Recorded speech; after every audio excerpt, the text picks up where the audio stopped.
बहुत ज़माना पहले की बात है।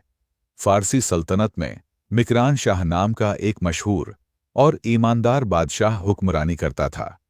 मिकरान शाह अपनी राया के लिए एक रहमत समझा जाता था, क्योंकि वो हमेशा इंसाफ पर मबनी फैसले करता और हर एक के दुख दर्द को अपना समझता था।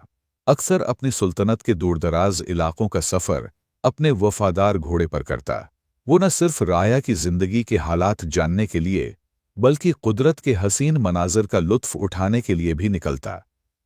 इसी सल्तनत के एक सहराई इलाके में एक गरीब और बूढ़ी औरत रहती थी। इसकी जिंदगी का कुल असासा एक गाय थी।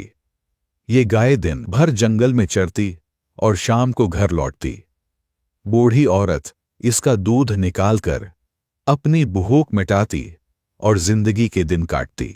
एक दिन बादशाह के कुछ सिपाही उसके इलाके में आए। वो गाय को देखकर हैरान रह गए और कहने लगे, ये गाय तो बड़ी सेहतमंद है, हमें बेच दो। बूढ़ी औरत ने परेशान होकर कहा, ये मेरे बुढ़ापे का सहारा है, इसका दूध पीकर मैं जिंदा हूं। अगर गाय में बेच दो तो मैं क्या करूंगी, मेरा कोई सहारा भी तो नहीं है। आप जाकर कोई और गाय तलाश करें, मैं उसे नहीं बेच सकती। बूढ़ी औरत के इनकार की वजह से सिपाही नाराज हो गए और कहा, अगर नहीं बेचोगी तो हम जबरदस्ती ले लेंगे। और उन्होंने गाय छीनकर उसे ज़ब्ह कर डाला। बूढ़ी औरत बेबसी से देखती रह गई। सिपाही अपनी फतह का जश्न मनाते हुए गाय का गोश्त खा गए, लेकिन बूढ़ी के दिल में इंसाफ की आग सलगती रही। बूढ़ी औरत आसमान की तरफ देखकर बोली, ऐ अल्लाह, मैं कुछ नहीं कर सकती, तेरे सिवा मेरा कोई नहीं है, मुझे इंसाफ दो। बूढ़ी औरत ने बादशाह तक अपनी फरियाद पहुंचाने की कोशिश की, मगर गुर्बत और बेबसी के बायस उसकी आवाज दरबार तक न जा सकी। दिन महीनों में बदल गए, लेकिन इंसाफ न मिला।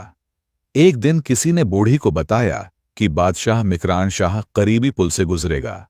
ये खबर सुनकर बूढ़ी औरत ने फैसला किया कि वो आखिरी बार अपनी फरियाद बादशाह के सामने रखेगी।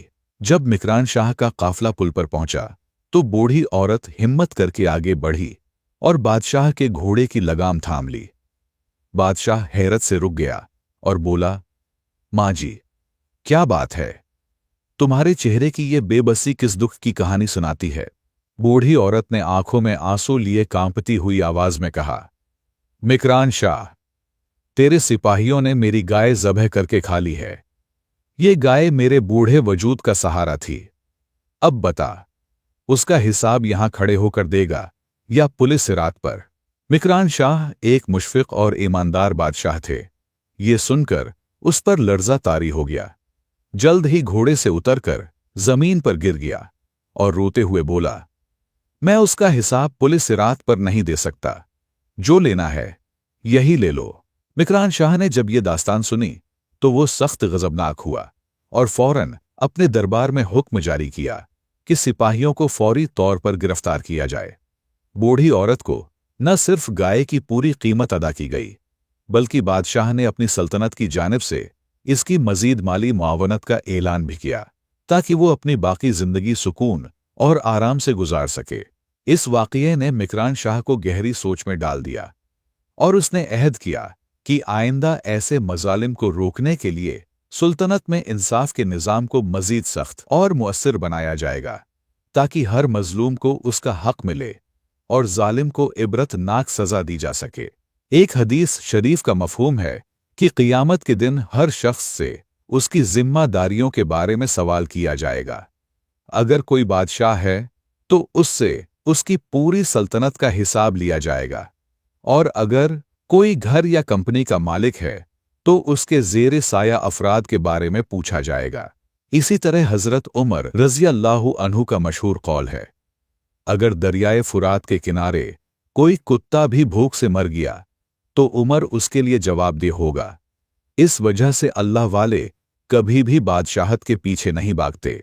ये वाक़ियात हमें एक गहरा सबक देते हैं कि इंसाफ और दूसरों के हुकूक का ख्याल रखना हमारी जिंदगी का अहम हिस्सा होना चाहिए। अक्सर हम अपनी आसाइशों और खुशियों में उस कदर मग्न हो जाते हैं कि अपने से कमज़ोर लोगों की तकालीफ को नज़रअंदाज कर देते हैं।